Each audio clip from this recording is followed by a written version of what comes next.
తెలంగాణ రాజకీయాలలో అప్పుడే ఎన్నికల హీట్ మొదలైందా? 2028 అసెంబ్లీ ఎన్నికలకు ఇంకా 2 ఏళ్లకు పైగా సమయం ఉన్నప్పటికీ బీఆర్ఎస్ కాంగ్రెస్లు ఇప్పటి నుంచే యాక్షన్ ప్లాన్ అమలు చేస్తున్నాయా? గులాబీ బాస్ కేసీఆర్ నియోజకవర్గాల వారీగా సర్వేలు నిర్వహిస్తూ నాయకుల పనితీరుపై నిశితంగా నిఘా పెట్టారా? కాంగ్రెస్ కూడా పలు సర్వేలు చేయిస్తోందా? మరి రేవంత్ రెడ్డి, కేసీఆర్ చేసిన సర్వేలు ఎవరి వైపు ఉన్నాయి? ఎవరు ఎన్ని లెక్కలు వేసుకుంటున్నారు? Watch the story.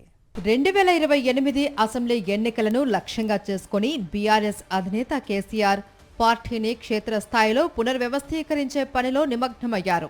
తెలంగాణ వ్యాప్తంగా నియోజకవర్గాల వారీగా ప్రత్యేక సర్వేలు నిర్వహిస్తూ పార్టీ పరిస్థితి, ప్రజా అభిప్రాయం, స్థానిక నాయకుల పనితీరుపై సమగ్ర నివేదికలను సేకరిస్తున్నట్టు గులాబీ వర్గాల్లో చర్చ జరుగుతుంది. ఇప్పటికే పాత బస్తీ మినహా దాదాపు అన్ని నియోజకవర్గాలలో సర్వేలు పూర్తయ్యాయని తెలంగాణ భవన్ టాక్. ఈ సర్వేల్లో ప్రస్తుత మాజీ ఎమ్మెల్యేలు, ఇన్ఛార్జీల పనితీరును అంచనా వేస్తున్నారు. అయితే కేసీఆర్ సర్వేలోనే కాదు, రేవంత్ రెడ్డి సర్వేల్లోనూ బీఆర్ఎస్ వైపే ప్రజలు మొగ్గు చూపుతూ ఉన్నారని గులాబీ శ్రేణులు అంటూ ఉండటం ఇప్పుడు రాష్ట్ర రాజకీయాల్లో కొత్త చర్చకు దారితీసింది.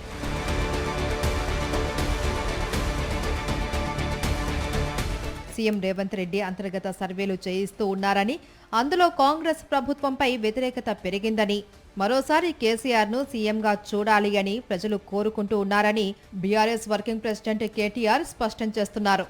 ఇప్పుడే ఎన్నికలు జరిగినా బీఆర్ఎస్కు 78 సీట్లు వస్తాయని గులాబీ వర్గాలు పేర్కొంటున్నాయి. రేవంత్ రెడ్డి చేయించిన సర్వేతో పాటు మీడియా సంస్థలు, ఇంటెలిజెన్స్ విభాగాల ప్రజా అభిప్రాయ సేకరణలోనూ మద్దతు తమకే ఉందని చెబుతున్నారు. కాంగ్రెస్ అధికారంలోకి వచ్చి 2.5 ఏళ్లు కాకముందే ప్రజల్లో అసంతృప్తి పెరిగిందని, ఆ ప్రభావమే సర్వేల్లో కనిపిస్తోంది అని బీఆర్ఎస్ నేతలు ధీమా వ్యక్తం చేస్తున్నారు.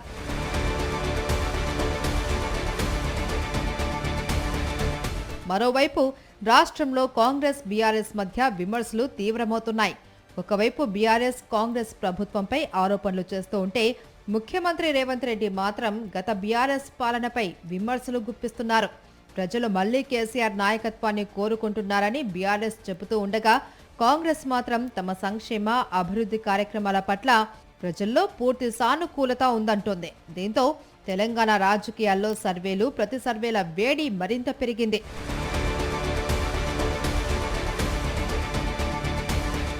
అయితే ఈ సర్వేల ఫలితాలు చూసి తాము గెలుస్తాము అనే భ్రమలో ఉండొద్దు అని బీఆర్ఎస్ శ్రేణులను అధిష్టానం హెచ్చరిస్తోంది. ప్రస్తుతం ప్రజల్లో ఉన్న ఆదరణ, గెలుపు అవకాశాలకే ప్రాధాన్యం ఇవ్వాలి అని భావిస్తుంది. పనితీరు మెరుగుపడకపోతే వచ్చే ఎన్నికల్లో టికెట్ దక్కదు అనే సంకేతాలు ఇప్పటికే కొందరు నాయకులకు వెళ్లినట్లు గుసగుసలు వినిపిస్తున్నాయి. పార్టీ పునరుద్ధరణ, గెలుపే లక్ష్యంగా అభ్యర్థుల ఎంపికపైనే ప్రస్తుతం బీఆర్ఎస్ అధిష్టానం ఫోకస్ పెట్టింది.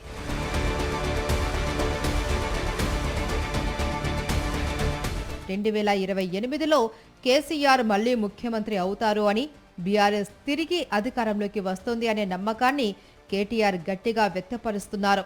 మొత్తంగా చూస్తే ఎన్నికలకు ఇప్పటి నుంచే గ్రౌండ్ వర్క్ ప్రారంభించిన బీఆర్ఎస్ సర్వేల ఆధారంగా పార్టీని గాడిలో పెట్టే ప్రయత్నం చేస్తోంది. మరి గులాబీ దళపతి వ్యూహం ఎంతవరకు ఫలిస్తుంది?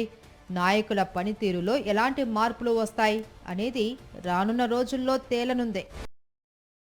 మరిన్ని అప్డేట్స్ కోసం ఛానల్ను సబ్స్క్రైబ్ చేయండి. నోటిఫికేషన్స్ కోసం బెల్ ఐకాన్ పై క్లిక్ చేయండి.